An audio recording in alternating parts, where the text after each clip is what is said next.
Hornets and Bulls in Chicago tonight. Bulls are a 2.5-point favorite. Totals 234.5.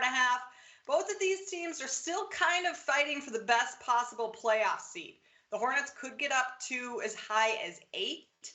And pretty unlikely. The Bulls could also move up to as high as 5, but that would mean absolutely everything is falling in their favor over these next 2 games. Chris, we'll start with you in this one. What do you like looking at this Bulls-Hornets game?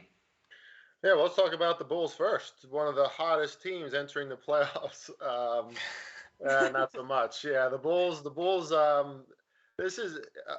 I'll put it this way. This is just a game where I wanted to find a way to play against the Bulls, and so maybe I'm starting with a little bit of confirmation bias. So buyer beware with that. But I think there's just a lot of reasons to not play in Chicago here, and I don't want to play on them, especially in the first half.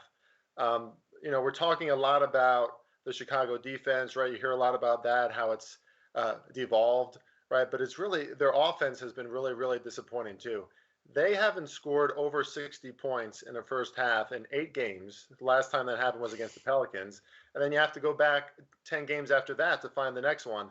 This is not a team who starts off fast on offense, right? They start off slow. They start off pedestrian. They look clunky.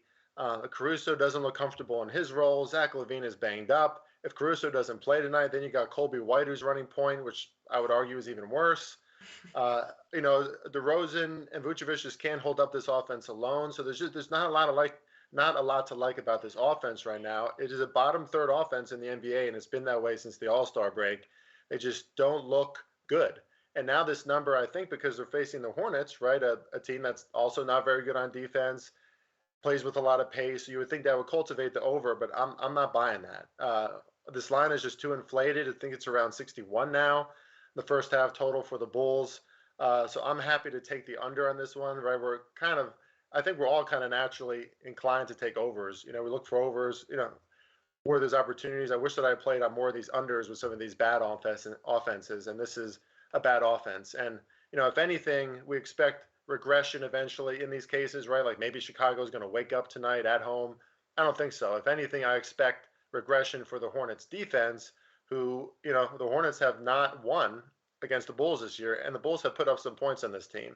So I have to trust what the Bulls are showing me, which is that they are not a great offense, and it takes a great offense to score over 60 points in any first half against any team. So I think the probabilities are all on the side of it under here for Chicago, and I'm going to play on it.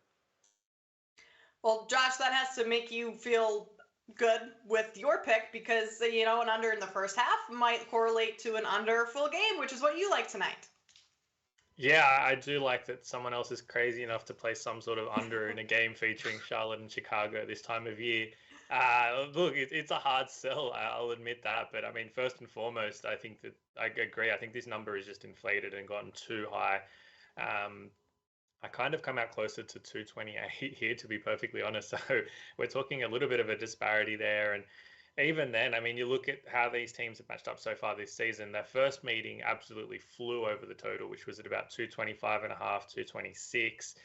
The second meeting, they adjust that number. They sit the total at about 230, I believe it was, and it stays under that number. But the constant in both of those meetings was you look at the shot quality in those games, and they, the projected score lines for both teams were low, especially the second meeting where the projected scoreline was 110 to 103. That is significantly lower than the final output. And so we've seen this market adjustment in this third game, which has kind of fallen in between, the first game output and the second game result.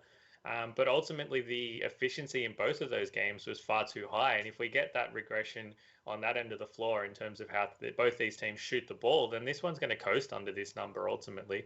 And that's kind of what I'm expecting as well, not just because of the fact that we should get some poor offensive possessions from especially Chicago team, like you said, who's just looked clunky at this time of year. And I think a lot of that as well is one thing people seem to forget is they seem to have a different starting lineup every other night at the moment.